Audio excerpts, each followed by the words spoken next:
अस्सलाम वालेकुम जी। आज मैं आप लोगों के साथ शेयर करूंगी पाया बनाने की रेसिपी। बीफ पाया यहाँ पे मैंने लिए हैं 2 छोटे जानवर के, ठीक है जी। और उसको अच्छे तरीके से वॉश करके मैंने फिर उसको गर्म पानी में 2-3 जोश दिलवा दिए हैं, ठीक है। यानी गर्म पानी करके उसको उसमें पाए डाल दिए, फिर 2-3 जोश आने तक उसको मैंने पकने दिया और फिर वो वाला पानी गिरा दिया, ठीक हो गया। इससे क्या होगा, इसकी स्मेल ख़त्म हो जाएगी। अब इसको हम एक कढ़ाई को चढ़ा लेंगे चूल्हे पे और ये वाले पाए उसमें ऐड कर देंगे, ठीक है, जो कि हमने बॉईल कर लिए थे। बॉईल करने हैं सिर्फ 3 से 4 मिनट, ठीक हो गया। और उसके बाद अब हम इसमें पानी ऐड करेंगे। पानी 2 जग यहाँ पे मैं ऐड कर रही हूँ। आप इस तरह से भी आइडिया कर सकते हैं कि इतना पानी ऐड कर दें कि इसने 3 से 4 घंटे पकना है और इतना कि आपके लिए शोरबा भी बच जाए, मतलब यखनी भी इसकी बच जाए। इतना पानी आप इसमें ऐड कर सकते हैं। यहाँ पे मैंने 2 पाए लिए थे तो 2 जग भर के मैंने पानी की ऐड की, काफ़ी होगा, क्योंकि 3 घंटे अगर मैं इसको पकाऊंगी तो दम वाले फ्लेम पे इसको पकाऊंगी, ठीक है। यहाँ पे एक प्याज धो के वो इसमें ऐड कर दूँगी, एक लहसुन की गट्ठी धो के अच्छे तरीके से, क्योंकि इसमें मिट्टी होती है, वो ऐड कर दूँगी। 1 टीस्पून यहाँ पे नमक जाएगा। नमक बाद में भी ऐड करना है, इसलिए यहाँ पे कम डालूँगी, 1 टीस्पून। और ये जी खड़ा मसाला है मिक्स, जिसमें दालचीनी, छोटी इलायची, बड़ी इलायची, ज़ीरा, काली मिर्च, ये सारी चीज़ें थी वो डाल दी। 8 से 10 यहाँ पे मैंने साबुत लाल मिर्च डाल दी। यखनी में सिर्फ ये चीज़ें जाएंगी और इसको हम सबसे पहले हाई फ्लेम पे जोश आने तक इसको एक दफ़ा पकाएंगे, ठीक है। एक दफ़ा जब बॉयल आ जाएगा इसमें तो फिर मैं दम वाली आंच पे इसको 2 से 3 घंटे पकाऊंगी, जब तक कि ये गल नहीं जाते, ठीक है। तो ये जी यहाँ पे एक दफ़ा जोश आ चुका, बॉयल आ चुका, और अब मैं इसको दम वाली फ्लेम कर दूँगी। बिल्कुल लो फ्लेम पे इसको पकाएंगे। जितना लो फ्लेम पे पकाएंगे उतनी ही जल्दी पाए गलेंगे, ये चीज़ आपने जहन में रखनी है। और इसको बिल्कुल कवर करके दरमियान में इसको बिल्कुल नहीं आपने छेड़ना और इसको हम पकने देंगे। तो जी यहाँ पे 2.5 घंटे हो चुके, 2.5 घंटे हो चुके हैं इसको पकते पकते, ठीक है। अब यहाँ पे मैं आपको बहुत ही अच्छी टिप बताऊँगी, आपने बहुत ही ध्यान से सुननी है कि यहाँ पे क्या करना है, ठीक है। यहाँ पे अब मैं एक आपको पीस निकाल के दिखाती हूँ कि ये कितना गल चुका है। अब ये फुल नहीं गला। पाए उस वक्त गलते हैं जबकि हड्डी गोश्त को छोड़ दे खुद से, ठीक है। तो यहाँ पे मैं आपको बताती हूँ कि जब इतना गल चुका होगा तो आपने फ्लेम के साथ फिर क्या करना है। ये यहाँ पे देखें जी, ये गोश्त गल चुका है लेकिन अभी हड्डी ने गोश्त को नहीं छोड़ा, ठीक है। तो अब हम क्या करेंगे, ये देखें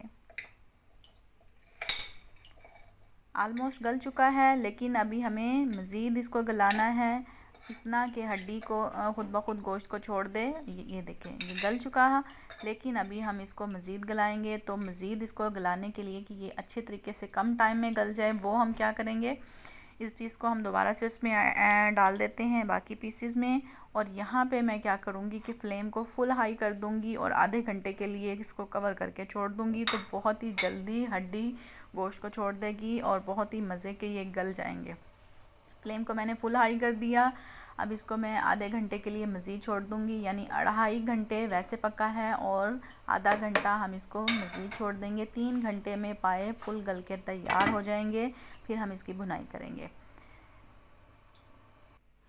ये देखें जी अब हो गए आधा घंटा और ये इसको पकते पकते अब मैं आपको दिखाती हूँ कि ये हड्डी ने किस तरह से गोश्त को छोड़ दिया है। मज़ेदार से ये गल चुके हैं और ये देखें खुद ब खुद गोश्त उतर चुका है हड्डी पे से। और साथ ही मैं आपको इसके हेल्थ बेनिफिट्स भी बताऊंगी, ताकि आप इसको ज़रूर ट्राई करें कि ये कितना ज़्यादा न्यूट्रिशन से भरपूर है। पहले ज़माने के लोग यही चीज़ें तो खाते थे, तभी तो हेल्दी रहते थे, और आजकल हम पिज़्ज़ा बर्गर खाते हैं और अपना इम्यून सिस्टम हमने बिल्कुल तबाह कर लिया है। तो यहाँ पे मैं आपको बताता हूँ कि ये हमारे जॉइंट्स को प्रोटेक्ट करता है, ठीक है।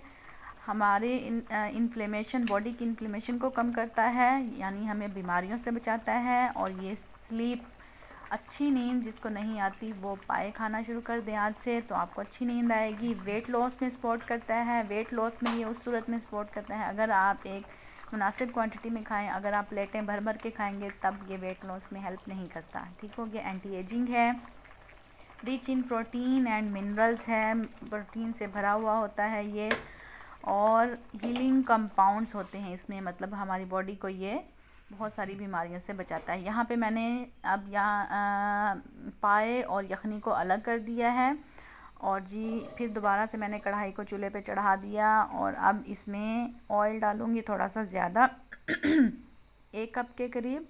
ठीक है, नॉर्मल जो कप होता है, ये वाला बड़ा कप है इसलिए मैंने इसमें से बचा लिया।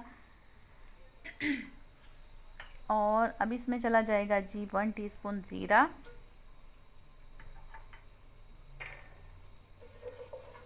और इसको हम कड़कड़ा लेंगे ज़ीरे को। और अब इसमें जी मज़ेदार से डले हुए पाए ऐड कर देंगे। नहीं, पहले 1 चुटकी इसमें अजवाइन भी डालेंगे, 1 चुटकी सिर्फ डालनी है। और 1 टीस्पून यहाँ पे कुटा हुआ लहसुन का चला जाएगा। फिर मज़ेदार से पाए इसमें ऐड करने हैं। ज़ीरा, 1 चुटकी अजवाइन और 1 टीस्पून कुटा हुआ लहसुन, वो डाल के इसको थोड़ा सा हम भूनेंगे 1 से 1.5 मिनट के लिए, कि लहसुन का कलर थोड़ा सा चेंज हो जाए, ज़्यादा चेंज नहीं करना। और फिर उसके बाद हम इसमें पाए ऐड कर देंगे, जो कि हमने गला के उसको अलग से निकाल के रख लिया था, यखनी हमने अलग कर ली थी, वो अब हम इसमें ऐड करके इसको भूनेंगे।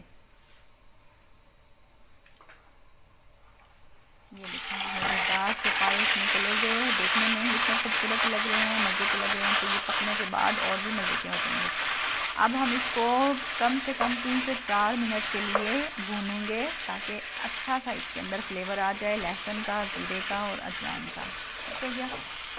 और यहाँ पे मैं आपको इसके न्यूट्रिशंस बता रही थी, तो ये आपकी इम्यूनिटी को बढ़ाता है और एनर्जी लेवल को बढ़ाता है आपकी। ठीक है, तो आजकल ये जी यहाँ पे 2 टमाटर मैंने कूट के वो डाल दिए, छिलका उतार दिया था।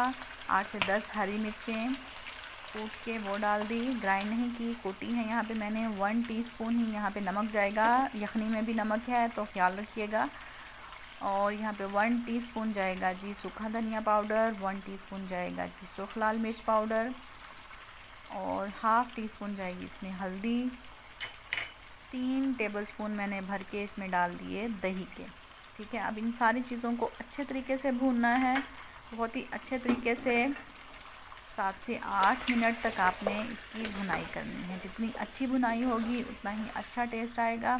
इसलिए भुनाई में बिल्कुल कंजूसी नहीं करनी। ये देखें जी, भुनाई करते करते 8 से 10 मिनट हो चुके मुझे यहाँ पे, और ये मज़ेदार से इसकी शक्ल निकल के आ चुकी है। मज़ेदार से पाए आपके तैयार हो चुकी हैं। अब हम इसमें क्या करेंगे कि जो यखनी हमने तैयार करके रखी थी वो इसमें ऐड कर देंगे। बहुत अच्छे तरीके से भुनाई करनी है, बिल्कुल भी कंजूसी नहीं करनी। ये देखें जी, मज़ेदार सी यखनी जो हमने सेपरेट कर ली थी वो हम इसमें ऐड कर देंगे।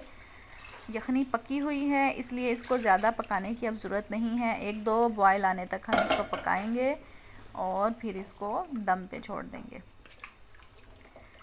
तो मैं आपको बता रही थी कि आजकल के कोरोना के डेज़ में हेल्दी चीज़ें खाएं, ताकि आपका इम्यून सिस्टम अच्छा हो और आपकी बॉडी को एनर्जी मिले, ताकि आप कोरोना से लड़ सकें। यहाँ पे मैंने इसको कवर करके छोड़ दिया से 2 से 3 मिनट के लिए, और ये जी मज़ेदार से पाए तैयार हो चुके हैं। अब इसमें मैं 2 हरी मिर्च डाल दूँगी कट लगा के, और कटा हुआ हरा धनिया डाल देंगे खूबसूरती के लिए। और यहाँ पे 1 पिंच कसूरी मेथी, 1 पिंच ही मैंने यहाँ पे कुटा हुआ मिक्स गरम मसाला लिया है, वो ऐड कर दूँगी। इससे बहुत ही अच्छा फ्लेवर आएगा, ज़्यादा नहीं डालना। और इसको दम पे हम फ्लेम को ऑफ़ करके दम पे छोड़ देंगे 4 से 5 मिनट के लिए। तो ये जी दम पे आ चुका और मज़ेदार से पाए तैयार हो चुके। अब हम इसको डिश आउट कर लेते हैं। ये जी मैंने डिश आउट करके आपको दिखा दिया। मज़ेदार से पाए तैयार हो गए, बहुत ही अच्छी खुशबू के साथ। नान के साथ इसको खाएं, रोटी के साथ इसको खाएं, वैसे भी आप इसको खा सकते हैं। इसकी यखनी वैसे पिएं, बहुत ही हेल्दी है। और बहुत कम मसालों में मैंने इसको बनाया है। बहुत ही मज़ेदार बना है ये, ज़रूर ट्राई कीजिएगा इस रेसिपी को, आप लोगों को बहुत पसंद आएगी ये रेसिपी। तो हेल्दी चीज़ें खाया करें, अपने बॉडी का, अपनी सेहत का ख्याल रखा करें। सेहत है तो सब कुछ है, इसलिए अच्छी अच्छी हेल्दी रेसिपीज़ बना बना के खाया करें। और यहाँ पे मैंने गार्निश कर दिया, हरा धनिया जो बचा हुआ था वो इसमें डाल दिया। और ये देखें खूबसूरत सा पाया तैयार हो गया, मज़ेदार सा। तो जी अपना बहुत सारा ख्याल रखिएगा, दुआओं में याद रखिएगा। मैं आप लोगों के साथ मिलती हूँ नेक्स्ट रेसिपी में। अच्छी अच्छी रेसिपीज़ देखने के लिए फूड वैली को देखते रहिए।